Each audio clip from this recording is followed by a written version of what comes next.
Next on Worcester News Tonight, Worcester's Jose Rivera gears up for his 50th and final professional fight. How he's feeling heading into tomorrow.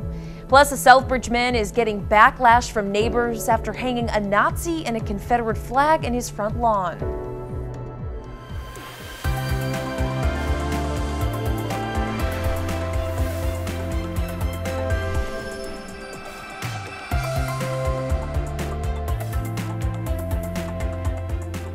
Good evening and thank you for joining us. I'm Anna Botari.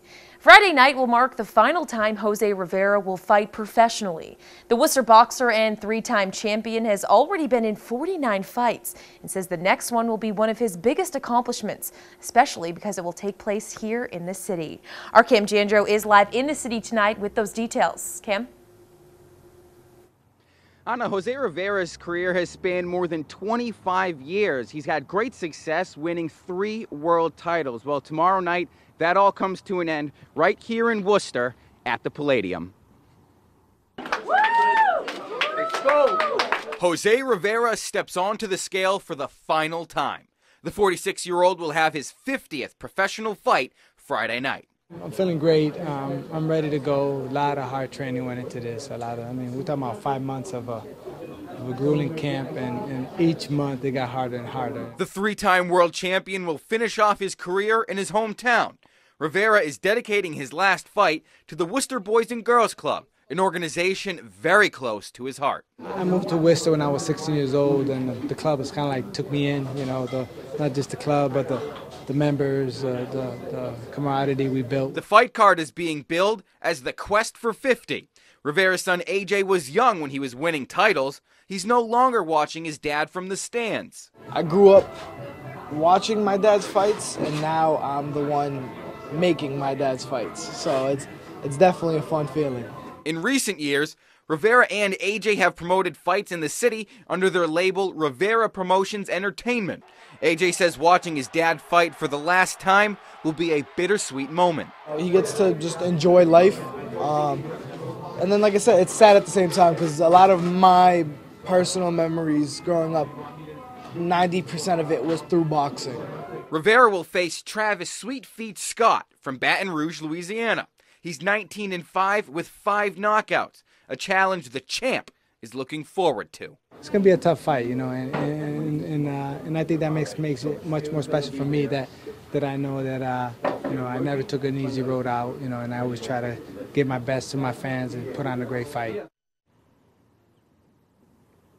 Now, some of the proceeds from tomorrow's event will go to the Worcester Boys and Girls Club. Doors open at 6. The first bout is expected to go off at 7, and El Gallo Jose Antonio Rivera will be in the main event. We're live in Worcester tonight. I'm Cam Jandro, Worcester News Tonight. In less than 3 weeks, Worcester's budget for fiscal year 2020 is due. City Manager Edward Augustus says City Council is close to its final vote. Augustus says in their last 5 budget hearings, they've talked a lot about the school budget. Everything from funding for middle school sports to recruiting a diverse workforce of teachers and other school staff. Another area discussed, creating an Office of Innovation within city government to look for ways to more efficiently and cost-effectively deliver city services to people living here. He says this year they've added some new items to promote safety, including free swimming lessons for kids at Crompton Park. It's a really important public safety measure. In the last 10 years, we've had 11 young people drowned in the city. Kids need to know how to swim. We want to make sure that kids, no matter what their financial circumstances, have a chance to learn how to swim. The 6th and final budget hearing will be held next Tuesday, where the City Council is expected to make their final vote. Thursday, the Mayor's Commission on Latino Education and Advancement held a discussion in Worcester. Mayor Petty announced the formation of the group earlier this year. The goal is to better serve the city's Latino community, which, according to the city, makes up roughly 20% of its population. Latinos also have the largest number of students in Worcester public schools at more than 42%. Mayor Petty says he recognizes the struggles they face and they must be addressed. And whether it be education issues, housing issues, health disparity issues, and the list goes on, and which was very concerning to me. So we put that commission together, hopefully to address some of the issues that unfortunately spilled over into the school department before we could finish up the report. Governor Baker has also started a commission of his own. Mayor Petty says recognizing there is an issue in the community is a step in the right direction. A new report shows renters leaving Boston are looking at Worcester as one of their top possibilities. The study done by Apartment List looked at people moving over the course of the last year and a half. Some realtors in Worcester say they've definitely seen an increase in business. Our Chandler Walsh has the details. Real estate agent Lachey Taylor has trouble fitting in all her appointments. The reason is Worcester's renting market is as competitive as ever. She says people have even signed leases for the unfinished Kelly Square lofts without seeing a model unit. Like cabinets aren't even up, and we have quite a few of them pre-leased already. Taylor says more than half of her clients are coming from Boston. Realtor Alan Greenman notices the trend as well. He says people are coming to Worcester to spend less on rent. They're also being driven here by the development. It's a burgeoning metropolis. You have the arts, the culture, the dining, but less of all of the things that Boston has experienced in terms of its growth. Greenman says the competitive market is a great indicator for the city. 83 properties in the last 6 months have been rented between a price band of $1,400 to $2,000 a month. Those are numbers that a few years ago you just would not have seen. Taylor says the increasing rental demand is driving prices up. What somebody was paying $850 a month for a 3-bedroom, now they're paying overnight like $1,200, $1,300 a month. And that's on the cheap end. And those prices are starting to push some Worcester residents out of the city. She says affordable units can rent in less than 24 hours. People who are from here want to stay here, but they're finding themselves not being able to afford to stay here. So a lot of people are being driven a little bit further west of Massachusetts, unfortunately. Taylor says the competitive market is a cause for concern because some people may not be able to afford where they're living now. According to the Federal Reserve Bank of Boston, affordable housing isn't just an issue in Worcester. They say there are less than half as many of the affordable units necessary in the state to meet its demands. In Worcester, Chandler Walsh, Worcester News Tonight. New housing in downtown could offer some help to people looking for an affordable place to live. 332 Main Street Apartments held a ribbon cutting Thursday, and the developer says it comes at a good time. The former central office building has been transformed into 55 apartments, from studios to 3 bedrooms. Jim Regis of Maloney Properties says they have a mix of market rate and affordable housing. Aside from the pricing, Regis says there are other factors setting them apart. Being part of a historic building, which is also a recipient of historic tax credits, makes us very unique, and that we have the history and the character that other buildings don't have. The ground level of the apartment will be storefronts with commercial retail uses. A flag on a Southbridge man's front lawn is creating controversy in town. It was first a Nazi flag, but he then switched it over to a Confederate flag. He says he loves this country and it's his right to have it up. Our Gretchen LaRosa spoke with neighbors in the town and has more. I just don't want Nazis in my town or in my neighborhood especially. A Southbridge resident is causing controversy. A neighbor took this picture of a Nazi flag flying outside of the man's home.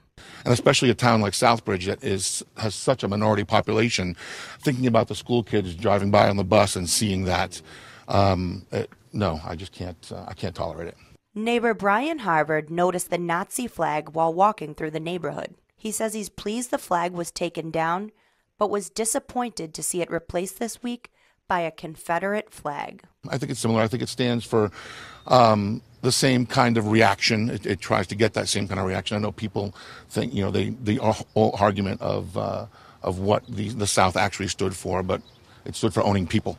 So that's unacceptable. Visible from the street, the Confederate flag flies on the same pole as the Stars and Stripes. Neighbors say it represents hate, and seeing it is unsettling. We live in America because, you know, we have freedom of speech, First Amendment, you know, so I think anybody can post whatever they want, but it just kind of sends a clear message. They're putting up a Confederate flag that's a sign of a traitor. That's all there is to it. A cannabis retailer looking to open in Worcester holds a community outreach meeting in the city tonight. Monroe Associates LLC held its second meeting to discuss any possible concerns the local community may have with a cannabis shop opening up on West Boylston Street. One concern brought up to the representative from Monroe is keeping the cannabis away from children, with a high school right down the street. We have cameras covering every square inch inside, but everything around the building, right? So we can't control anything that happens 2 blocks away, but around our property, we're going to make sure that we're watching everything that happens. We want to not only make sure that there's no handoffs going on, but we also want to make sure that there's no one using the marijuana on the property, right? Because you're supposed to use it in the privacy of your own home. Monroe Associates LLC plans to have another community meeting in the next weeks. Clark University will soon be offering a certificate program for people wanting to learn more about cannabis control regulation. The school says the program is the first of its kind. It will offer policy information and guidance for municipalities. Clark says the curriculum was designed under close guidance and with input of stakeholders who are experiencing public policy issues. The 3-course graduate certificate program is expected to begin this fall and will be offered online. A new collaboration between Worcester Public Schools and a local university will help students who may not be able to receive eye care. Optometry students at Mass College of Pharmacy and Health Sciences provides free eye screenings to students who are classified as high need. Our Rosalind Flaherty explains Superintendent Maureen Benenda says this will help students focus in the classroom. The Massachusetts College of Pharmacy and Health Sciences is giving the gift of better vision to Worcester Public School students. The eye exam is extremely important for their learning. Kids can't see in the classroom, they can't learn. Over the last 2 years, the center has worked with the district to form Worcester Eyes. They provide free eye exams and glasses to 2,500 students. Many of these students are seeing clearly for the first time. My heart soars for these kids. I mean, to see them, for me to put on glasses for these kids and see them sometimes for the first time, distance and near is just a great joy. It's like a whole new world for them. The college says 25% of school-age children need glasses, and without them, they have a hard time in the classroom. Through funding, the students are bused to the center for a full day of exams. Super important that kids are able to see clearly in order to learn and perform well. 80% of what they learn in school is visual, so to get the best correction for them is extremely important. It's also important for behavior and well-being. They do these exams all school year long and see students from kindergarten to 12th grade. In Worcester, Rosalind Flaherty, Worcester News Tonight.